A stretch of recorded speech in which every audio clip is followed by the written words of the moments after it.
yeah, okay. The Frame Man. The Frame Man, that's right. So, the one and only. now, how did you get into frame repair? Man, years ago, probably like 30 years ago or something. I've always had the love for cars. And then I ended up working for this old Japanese man down in Sand Island back in the Wild Wild West days, you know, Sand Island days. And he took me under his wing, and basically I learned on a machine like that over there, that little portable dozer machine. And he just let me go at it, taught me the ropes of basic frame pulling, and ever since then, man, that's my love, yeah. Bending and stretching metal, putting it back in its place. And there will always be a need for it. There's always, everybody needs the frame man. Yeah. I mean, I would say probably 40% of my work that I do in my shop is sublets from other shops that would rather have sublet to me to do the structural repair, to line everything up, rather than to give it to their frame guys. Because, I mean, it's some of the bigger, heavier hits can be kind of challenging, yeah. So if you don't have the years behind your belt, you can go way over what the insurance will pay. I noticed you got a Volkswagen here, right? And what is it, Camaro? Yeah. On this side. Are these your personal cars or these customer cars? I wish they was mine. I mean, you know, we all love toys, but no, the car behind me is was a sublet from Global Auto Repair. It was a job that they it didn't fall under the category of what they usually do. So they referred the customer to me. The Camaro actually belongs to Pacific Muscle Cars. Okay. They subletted the job to me. Basically what I'm doing on that is I'm cutting away all the rear panels, including the floor, the rear package, 2/4 inner wheel houses, and I'm replacing all the metal on that car. Yeah. Do you do all the work yourself?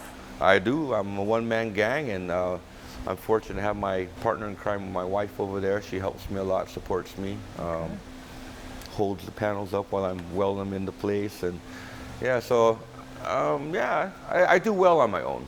So you do that by design? Is it just difficult to find people to help? That's a good point.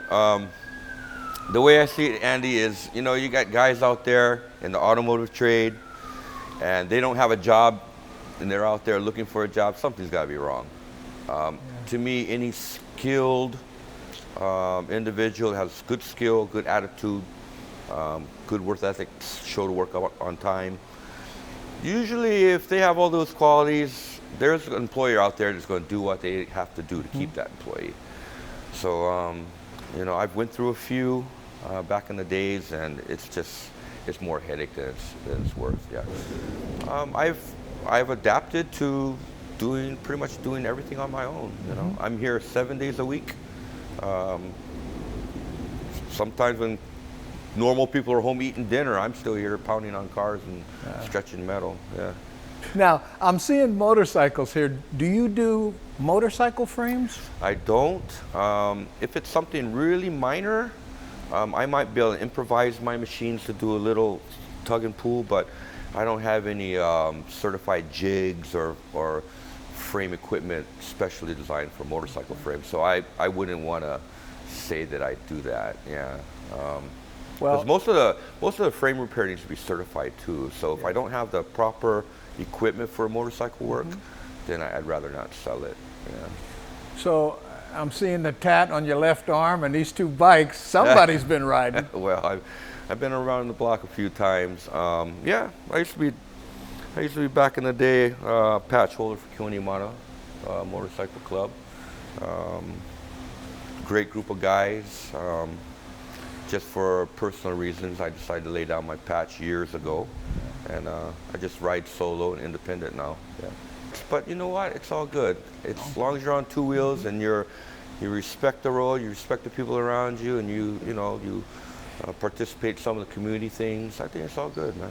Yeah. So tell us about the bikes we see in the background here. This red one here, what is that, about a 240 on the back? Well, that's a 250. Whoa. Yeah, that's an old 2002 Pit Bull. Back in the day, that used to be the bike to have. Everybody wanted a Pit Bull. Yeah. When it had Pacific Rim back in the day, I used to sell those, yeah. Everybody wanted a big dog. But it just kind of sits there against the wall and it runs like a champ. It's a beast.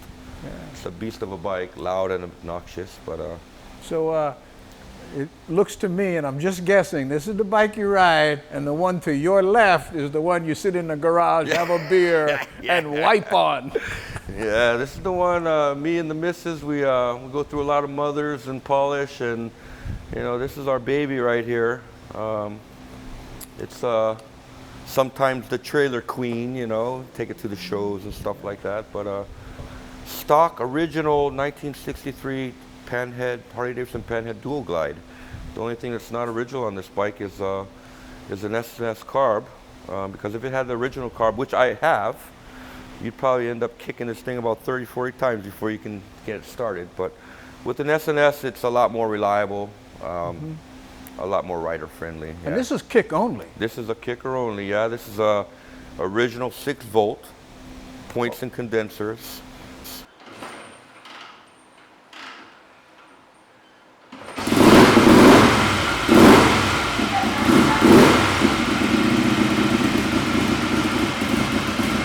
How did you come upon it?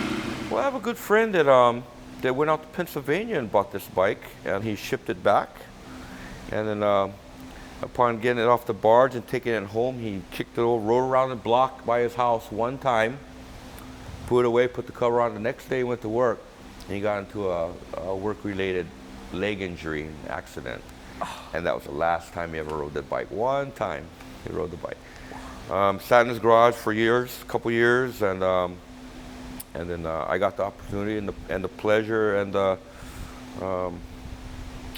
to own it. Yeah. Is this something you intend to keep, or? Well, you know, Andy, you know, I've this would have been the keeper bike, and it still could be, but due to some of the new choices that my wife and I have made, we're thinking maybe if someone really has to have this bike and shows us what we need, then I would let it go to the right buyer. Is it one of those things like, you know, when you give your dog up for adoption, you got to do house inspection? Yeah, something like that, yeah. It needs to go to somebody that's really going to appreciate a 1963 Panhead in this condition. You know, you can't, it's not the wannabe biker type of bike. It's, you know, somebody that's old school and knows what these are worth, and it can appreciate something of this caliber. Yeah. But yeah, I'd really like to see it go to the home of somebody that will really take care of it and take it out. And I just don't have the time. I hardly ride. I'm always here, you know. It's this motorcycle is my dream bike. I had one as a teenager, and I lost it under bad circumstances. It came my way as a keeper, but I think if anybody was to come down and actually look at this bike and see it in person, I think it would. I can tell by the way you talk about it. I'm You're getting gonna ready to choke cry. up. I'm getting ready to cry here. getting all soft over here, but it's yeah. Hey, thanks for the visit, and good luck with the frame, man. It's been a pleasure having you down here at the shop today, Andy. Thank you, bro. We like what you do. You're helping out brothers and taking time out, precious time out of your own schedule to do these things, and I think that's great, man. You got a lot of aloha. Mahalo, bro.